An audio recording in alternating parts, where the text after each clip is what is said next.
안녕하세요. 요가 강사 민경수입니다. 오늘은 움직임을 정확히 수행한다는 의미에 대한 이야기를 해보죠. 동작은 크게 두 가지를 볼 거고요. 하나는 손목 들기, 다른 하나는 포워드 밴드, 전굴 자세 두 가지를 볼 거예요. 첫 번째, 포워드 밴드부터 볼까요? 전굴 자세를 할 때 제 기준에서 앞으로 숙일 때 몇 년 정도는 아마 이렇게 숙였고요. 요 정도?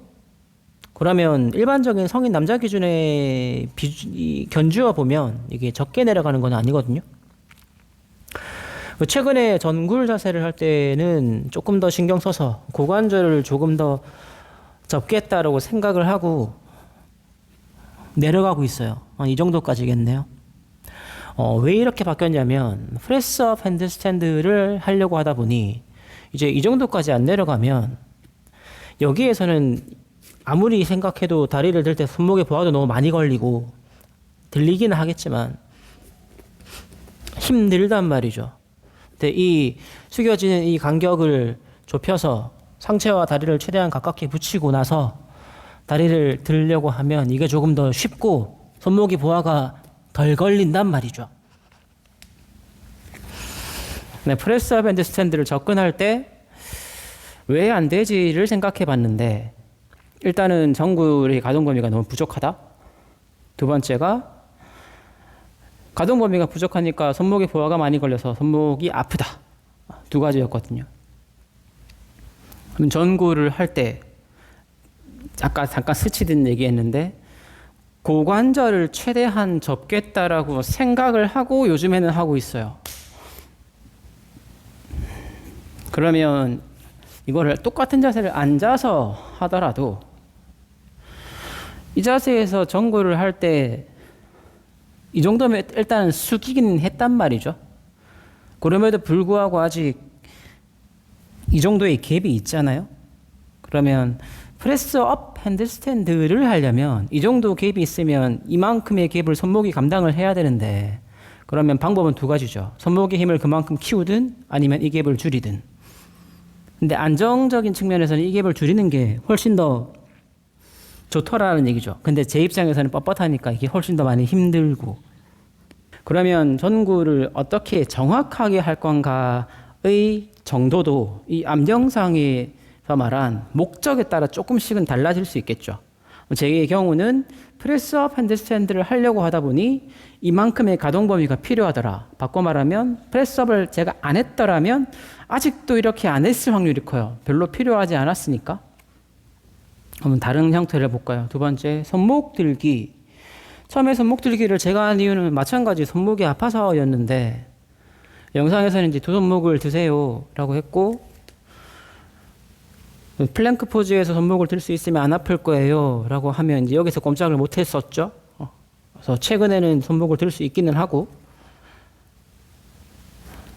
근데 이거를 왜 다시 하게 됐냐면 이제 일자 핸드스탠드를 연습하기 시작했어요. 저는 뻣뻣하니까 손을 머리 위로 들면 한 요 정도 각도에서 손이 일자가 안 되더라는 얘기죠.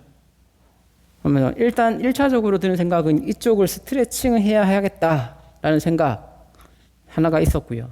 두 번째, 얘를 억지로 열어서 끌어올리면 이제 이 상태가 될 건데 브레이크 역할을 하는 부분이 손바닥이랑 손목이에요. 얘가 브레이크를 못 잡으면 일자로 가까워지면 가까워질수록 브레이크 성능이 떨어지니까 자꾸 뒤집어진단 말이죠. 그러면 그걸 확인을 했고 그 단계에서 다시 손목 들기를 자세히 영상을 찾아보니까 여기서 손목 들기를 할 때 시작은 어깨가 손목 위에 있었더라도 여기서 조금씩 미세하게나마 뒤로 민단 말이죠. 이런 형태로 밀고 반복할 수 있어요. 왜냐하면 뒤로 미는 게 쉽거든요. 무게가 지금 다리에 와 있으니까 이 정도의 차이가 있겠지만 미세하게나마 손가락이 바닥을 눌러야 할 때 내가 밀어내는 힘의 방향을 저쪽으로 밀게 되는 거죠. 그러면 어떤 현상이 발생하냐면 여기에서 물구나무를 설 때 힘을 써야 하는 시점에 밀어내는 방향을 저쪽으로 밀게 돼요. 여기에서 처음에 여기 있었더라도 물구나무 딱 뛰는 순간 뒤로 밀게 돼요. 그러면 일단은 서지 못하겠죠. 두 번째, 절로 미는 방향을 앞쪽으로 수정하려면 이제 여기에서 밀어 올리는 방향조차도 약간은 의도적으로 앞쪽으로 미는 연습을 시작해야 돼요. 뒤로 안 넘어오게. 이러면 또 운동 강도가 올라가죠. 그래서 이 바닥을 밀어내는 브레이크 역할을 충분히 잘하면 할수록 일자 물구나무 서기를 접근할 때 훨씬 안정성이 높아지더라. 이조차도 첫 번째 목적, 일자 물구나무를 해야겠네. 그러다 보니 브레이크 성능이 약한데? 그러면 이 성능을 좀 키워야겠네. 뭐가 문제지? 동작을 할 때 찾아보니 손목 들기 할 때 내가 제대로 안 하고 있었구나. 기존에 하던 방식도 손목이 안 아플 정도로는 되었었는데 일자 물구나무를 하려고 하다 보니 부족한 거죠. 이런 과정을 미리 반복해서 수행하는 게 이제 저 같은 사람들이겠죠. 포워드 밴드를 저도 몇 년간 했었는데 몇 년간 했는데 프레스업을 하려고 하다 보니 그 앞에 몇 년간 했던 게 크게 소용이 없었어요. 그래서 요즘 다시 새로 하고 있고요. 일자 물구나무를 살려고 하다 보니 손목 들기를 한 몇 년간 했었었는데 이거를 진작에 이렇게 했었으면 지금 이것 때문에 손목 들기 다시 안 해도 다시 할 필요는 없었을 것 같아요. 시간을 아껴주는 역할이죠. 누군가 저한테 와서 프레스업을 하고 싶어요 라고 했으면 이제 저는 이런 경험에 비추어서 미리 요렇게 준비하시면 이 기간을 줄일 수 있으니까 한번 해보세요 라고 설명하는 게 움직임을 가이드하는 코치의 역할이에요. 그래서 이런 움직임들을 배우실 땐 혼자 하시는 것도 좋은데 가능하면 주변에 조금 본인이 생각하는 내가 생각하는 움직임을 잘 하시는 분들한테 가셔서 조금을 배워보시는 게 제일 낫지 않나. 시간도 아끼실 거고 비용은 좀 들겠지만 시간도 아끼실 거고 안전하게 수행하는 방법도 익히실 거니까. 관련해서 요즘 제가 SNS에 자주 보는 내용들이 있는데 스낵 엑서사이즈라는 내용들이 나와요. 정수기에 물 받으면서 스쿼트 3개, 4개만 하세요. 혹은 밥 먹고 식사 후에 푸시업 한 3개, 4개, 5개만 하셔도 충분히 효과 있습니다. 라는 이야기가 나오거든요. 근데 조금 조심하셔야 할 게 스쿼트, 푸시업을 정확하게 할 수 있느냐를 한번 생각해 보셔야 돼요. 내가 푸시업을 반복하면서 발목이 아파요, 무릎이 아파요 의 형태로 스쿼트를 하고 있는데 그거를 스낵 엑서사이즈가 저렇게 해도 효과가 있다고 하는데 그러면 나는 굳이 많이 하지 말고 여기서 3개만 해야지 라고 하면 제 생각에는 효과가 없을 거예요. 반복해서 수행할 때 관절이 아프다라는 얘기는 정확하게 수행할 수 없다라는 얘기고 정확하게 수행할 수 없는 동작을 숫자조차도 낮춰서 3개, 4개밖에 안 하면 당연히 효과는 없어요.